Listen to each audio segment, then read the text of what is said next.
नमस्कार विद्यार्थी मित्रो, मी कुमारी चव्हाण लता अंकुशराव, कृष्णा महाविद्यालय रेठरे बुद्रुक, इयत्ता 11वी वाणिज्य शाखेच्या सेक्रेटरियल प्रॅक्टिस म्हणजे चिटणीसाची कार्यपद्धती या विषयाच्या ऑनलाईन अध्यापनामध्ये तुम्हा सर्वांचे स्वागत करते. आजच्या लेक्चरमध्ये आपण चिटणीसाच्या टॉपिक फर्स्टमधला पुढील भाग अभ्यासणार आहोत. तो म्हणजे चिटणीसाचे गुण, क्वालिटीज ऑफ अ सेक्रेटरी.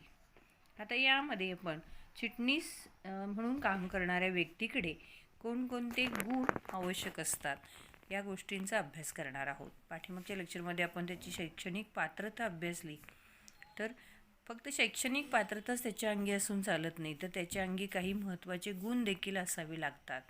आता हे गुण जर असतील तर तो व्यवस्थितरित्या त्याचं काम पार पाडू शकतो आणि त्यासाठी चिटणीसाच्या अंगी पुढील गुण असणे आवश्यक असते.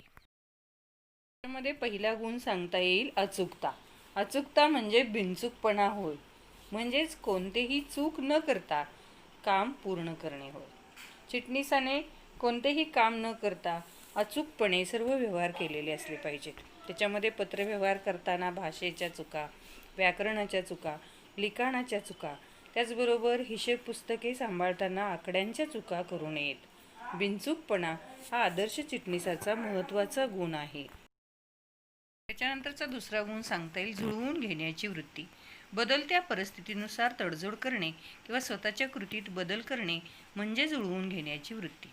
बदलते सरकारी धोरण असेल, व्यवस्थापकीय धोरण असेल, त्याच्यामुळं संस्थेतील परिस्थिती बदलते आणि त्यामुळं चिटणीसाची कार्य, त्याच्या जबाबदाऱ्या याच्यामध्ये बदल होतो. म्हणून चिटणीसाने बदलत्या परिस्थितीत स्वतःला जुळवून घेतले पाहिजे. यानंतरचा गुण आहे सहकार्य. इतरांना मदत करण्याची वृत्ती म्हणजे सहकार्य. सांघिक भावनेने काम केल्यास कामाचा ताण कमी होतो. एकत्रितपणे राहण्याची भावना विकसित होते. चिटणीसाने सहकार्यांशी सहकार्य वृत्तीने वागले पाहिजे आणि सहकार्य वृत्ती त्याने सदैव ठेवलेली असली पाहिजे. नंतरचा पुढचा गुण आहे नम्रता. नम्रता म्हणजे सौजन्यशील वर्तन होय. वेगवेगळ्या व्यक्तीबरोबर व्यवहार करताना चिटणीसाने सौजन्याने वागणे गरजेचे असते. त्याच्या गुणामुळे समाजामध्ये संस्थेची चांगली प्रतिमा निर्माण होण्यास मदत होते. त्यासाठी चिटणीसाच्या नंतरचा पुढचा गुण आहे पुढाकार.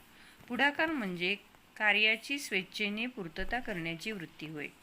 वरिष्ठांच्या आदेशाची वाट न पाहता चिटणीसाने स्वतः पुढाकार घेऊन काम करणे किंवा मालकाच्या गैरहजेरीत चिटणीसाने निर्णय घेण्याची तयारी दर्शवली पाहिजे. म्हणजेच योग्य वेळी योग्य निर्णय घेण्याचा गुण हा चिटणीसाकडे असणे आवश्यक आहे. यानंतरचा गुण आहे नेतृत्व शक्ती, लीडरशिप. चिटणीसाला संस्थेच्या धोरणात्मक निर्णयांची अंमलबजावणी करावी लागते. म्हणूनच त्याच्या अंगी नेतृत्व शक्ती हा गुण असणे आवश्यक आहे.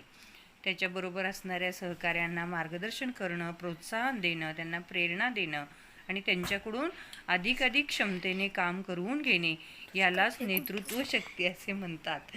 या गुणांमुळे संघभावना निर्माण होण्यास मदत होते आणि संस्थेची उद्दिष्टे वेळेत साध्य होऊ शकतात. त्यानंतरचं पुढचं गुण आहे निष्ठा. निष्ठा म्हणजे विश्वासार्हता होय. चिटणीसाने गोपनीय माहिती सुरक्षित ठेवावी लागते. संस्थेचा विश्वासू अधिकारी म्हणून त्यानं ती गोपनीय माहिती कुणाकडे उघड करू नये. तो संस्थेबद्दल निष्ठावंत असला पाहिजे.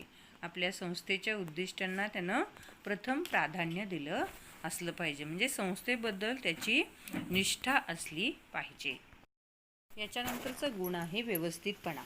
चिटणीसाला आवश्यक असणाऱ्या काही महत्त्वाच्या गुणांपैकी एक गुण म्हणजे व्यवस्थितपणा, टापटीपपणा. प्रत्येक काम त्यानं व्यवस्थितरित्या पार पाडणे गरजेचे असते. त्यासाठी समोर दिसेल ते काम चिटणीसाने ताबडतोब केले असले पाहिजे. म्हणजे कामं पेंडिंग न करता पाडता ती व्यवस्थितरित्या त्यानं पूर्ण केली असली पाहिजे. यानंतरचा गुण आहे ज्ञानपिपासू. वैधानिक कामे चोखपणे पार पाडण्यासाठी चिटणीसाने आपले ज्ञान अद्ययावत ठेवलेले असले पाहिजे. म्हणजेच त्याला अद्ययावत ज्ञान असणे आवश्यक आहे. संगणकाविषयीचे, कायद्याविषयीचे अद्ययावत ज्ञान त्याच्याकडं असणं फार गरजेचं आहे. नंतरचा गुण आहे आकर्षक व्यक्तिमत्व. चिटणीसाचा अनेक व्यक्तींबरोबर संपर्क येत असतो. चिटणीस हा आकर्षक व्यक्तिमत्वाचा असला पाहिजे. व्यक्तिमत्व म्हणजे केवळ शारीरिक सौंदर्य नव्हे, तर आनंददायी स्वभाव, चारित्र्य, आत्मविश्वास, संयमीपणा, आव्हान आणि परिस्थितीत इत्यादी शांतपणे स्वीकारण्याची वृत्ती म्हणजेच आकर्षक व्यक्तिमत्व. नंतरचा चिटणीसाचा गुण आहे वक्तशीरपणा. वक्तशीरपणा म्हणजे नियोजनानुसार वेळेत कार्य पूर्ण करण्याचा गुण होय. चिटणीसाने नियोजन केल्याप्रमाणे कामे पूर्ण करणे गरजेचे असते.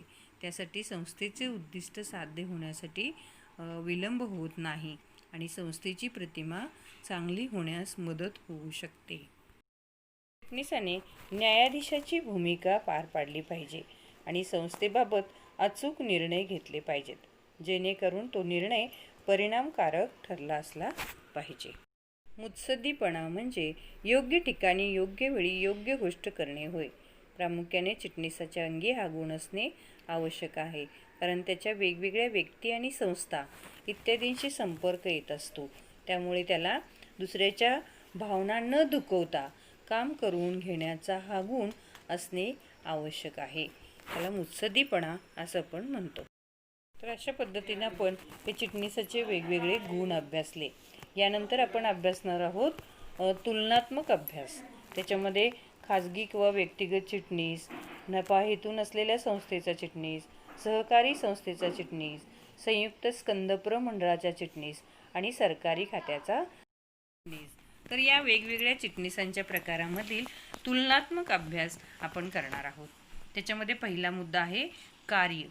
आता या वेगवेगळ्या चिटणीसांची कार्य हा आपण भाग अभ्यासणार आहे. तर त्याच्यामध्ये खाजगी किंवा वैयक्तिक चिटणीसाचं कार्य काय, तर अति कार्यमग्न असलेल्या व्यक्तींकडून त्यांची खाजगी कामे करण्यासाठी ही व्यक्ती नियुक्त केलेली असते. म्हणजे हा काय करतोय, कोणतं कार्य करतोय, तर अति कार्यमग्न असणाऱ्या व्यक्तींची खाजगी स्वरूपाची कामे हा खाजगी चिटणीस करतो. त्यानंतरचा दुसरा चिटणीसाचा प्रकार की नफा हेतू नसलेल्या संस्थेचा चिटणीस. त्याची कार्य काय सांगता येईल की नफाविरहित संस्थेची कामे करण्यासाठी नियुक्त केलेला व्यक्ती म्हणजे नफा हेतू नसलेल्या संस्थेचा चिटणीस.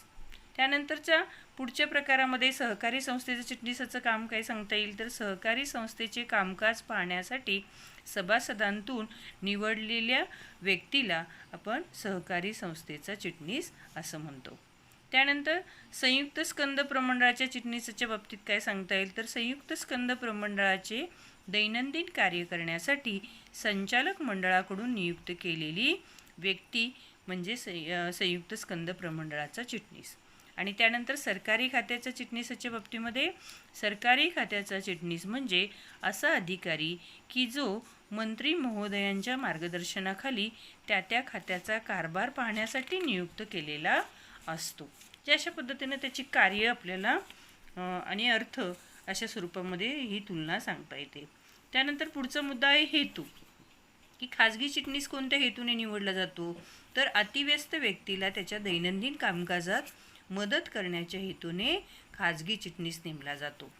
तर संस्थेच्या वेगवेगळ्या उपक्रमांना प्रोत्साहन देण्यासाठी नफा हेतू नसलेल्या संस्थेचा चिटणीस नेमला जातो. तर सहकारी संस्थेच्या चिटणीसाची नेमणूक कशासाठी केली जाते, तर संस्थेच्या हिताचं रक्षण करण्यासाठी, सभासदांच्या हिताचं रक्षण करण्यासाठी आणि परस्परांना सहकार्य करण्याच्या हेतूने सहकारी संस्थेचा चिटणीस हा नेमला जातो. त्याच्यानंतर संयुक्त स्कंद प्रमंडळाच्या चिटणीच्या बाबतीमध्ये काय सांगता येईल, तर संचालक मंडळास दैनंदिन आणि महत्त्वाचे निर्णय घेण्यास मदत करण्यासाठी हा संयुक्त स्कंद प्रमंडळाचा चिटणीस नेमलेला असतो. आणि त्यानंतर सरकारी खात्याचा चिटणीस कशासाठी नेमला जातो, तर संबंधित खात्याच्या मंत्र्याच्या नियंत्रणाखाली प्रशासकीय कामे करण्याच्या हेतूने सरकारी खात्याचा चिटणीस नेमला जातो. जे अशा पद्धतीनं हा एक दुसरा मुद्दा आपल्याला स्पष्ट करता येतो. त्यानंतरचा पुढचा मुद्दा आहे नेमणूक. तर खाजगी चिटणीसाची नेमणूक ही अतिव्यस्त व्यक्तींकडून केली जाते, ज्यामध्ये डॉक्टर्स, वकील, अभिनेता, व्यापारी, राजकीय पुढारी, मंत्री इत्यादींचा समावेश होतो. तर नफाविरहित संस्थेच्या चिटणीसाची नेमणूक ही व्यवस्थापन समितीकडून केली जाते आणि सहकारी संस्थेच्या चिटणीसाची नेमणूक हे ही सुद्धा व्यवस्थापन समितीकडूनच केली जाते. तर कंपनीच्या किंवा संयुक्त स्कंद प्रमंडळाच्या चिटणीसाची नेमणूक ही कंपनीच्या संचालक मंडळाकडून केली जाते.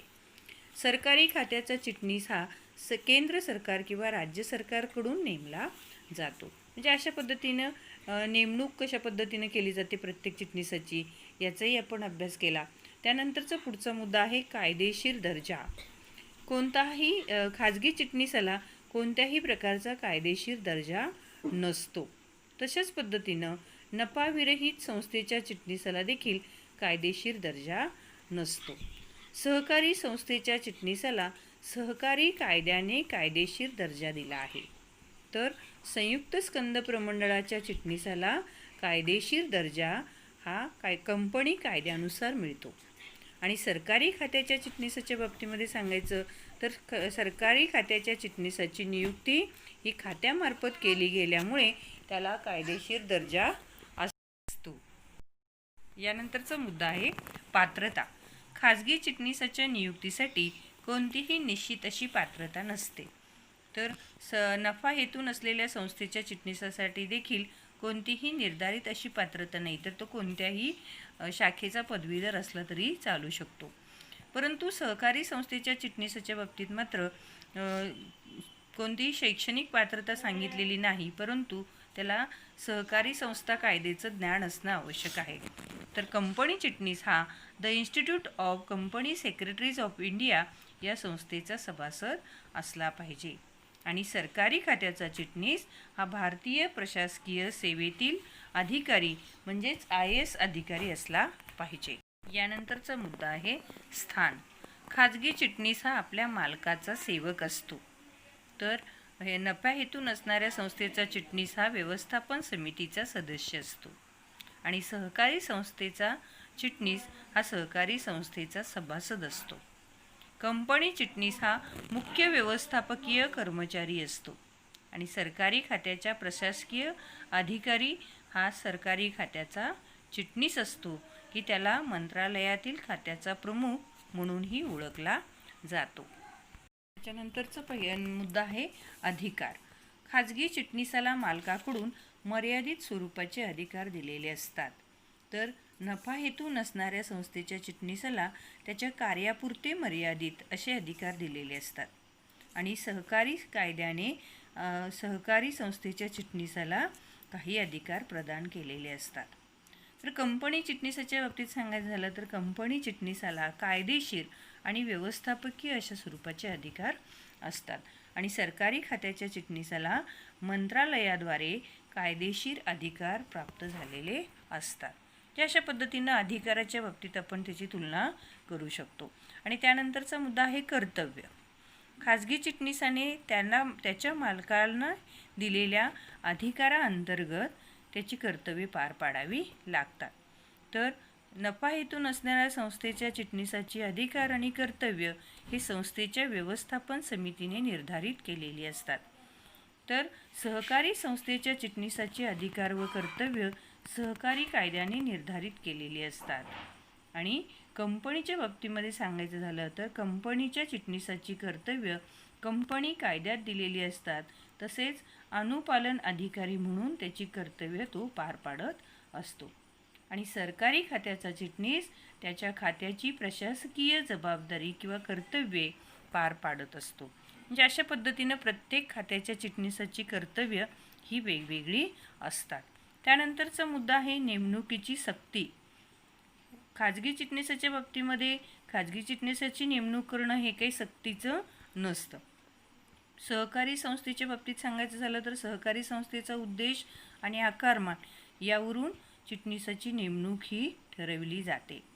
आणि सहकारी कायद्यानुसार सहकारी संस्थेमध्ये मात्र चिटणीस नेमणे हे सक्तीचे असते.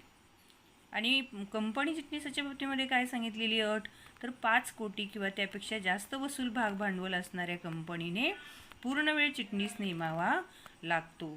त्याच्यापेक्षा कमी भांडवल असेल तर मात्र अर्धवेळ चिटणीस नेमला तरी चालतो. तर प्रत्येक सरकारी खात्यामध्ये सरकारी खात्याच्या चिटणीसाची नियुक्ती करणे हे सक्तीचे असते. म्हणजे अशा पद्धतीनं हा एक मुद्दा आपल्याला स्पष्ट करता येतो. आणि त्यानंतरचा पुढचा मुद्दा आहे मानधन किंवा मोबदला. खाजगी चिटणीसाला त्याच्या कामाचा मोबदला म्हणून त्याच्या मालकाकडून पगार दिला जातो. तर नफा हेतू नसलेल्या संस्थेच्या चिटणीसाला त्याच्या कामाचा मोबदला म्हणून ठराविक मानधन किंवा पगार दिला जातो. आणि सहकारी संस्थेच्या चिटणीसाला मोठ्या आकाराची संस्था असेल तर हा पगारी सेवक असतो आणि त्याला नियमानुसार वेतन आणि भत्ते दिले जातात. मात्र बहुसंख्य संस्था सचिवपद सन्माननीय असल्याने त्याला मानधन दिले जाते. जर काही संस्थांमध्ये हे पद सन्माननीय असतं, त्यामुळे त्यांना पगार न देता त्यांना त्याचं मानधन दिलं जातं. तर कंपनी चिटणीसाच्या बाबतीमध्ये काय सांगितले की कंपनीचा चिटणीस हा पूर्णवेळ कर्मचारी असतो आणि त्याला कंपनीकडून त्याचा पगार दिला जातो. त्यानंतर सरकारी खात्याच्या बाबतीमध्ये सरकारी खात्याचा चिटणीस हा पूर्णवेळ कर्मचारी असतो, त्याला सरकारी नियमानुसार वेतन आणि भत्ते दिले जातात. तर अशा पद्धतीनं आपण हा वेगवेगळ्या मुद्द्यांच्या आधारे या चिटणीसाच्या प्रकारामधील तुलनात्मक अभ्यासलेला आहे. तर या अभ्यासावरून तुम्हाला या कुठल्याही प्रकारच्या चिटणीसांमधील फरक लिहिता येऊ शकतो. त्याच्यामध्ये खाजगी चिटणीस आणि नफा हेतू नसलेल्या संस्थेच्या चिटणीसामधील फरक विचारला तरी तो लिहू शकताय. नफा हेतू नसलेल्या संस्थेच्या आणि सहकारी संस्थेमधील फरक विचारला तरी लिहू शकता, किंवा खाजगी चिटणीस आणि कंपनी चिटणीस यांच्यामधला फरक विचारला तरीही तुम्ही सोडवू शकता.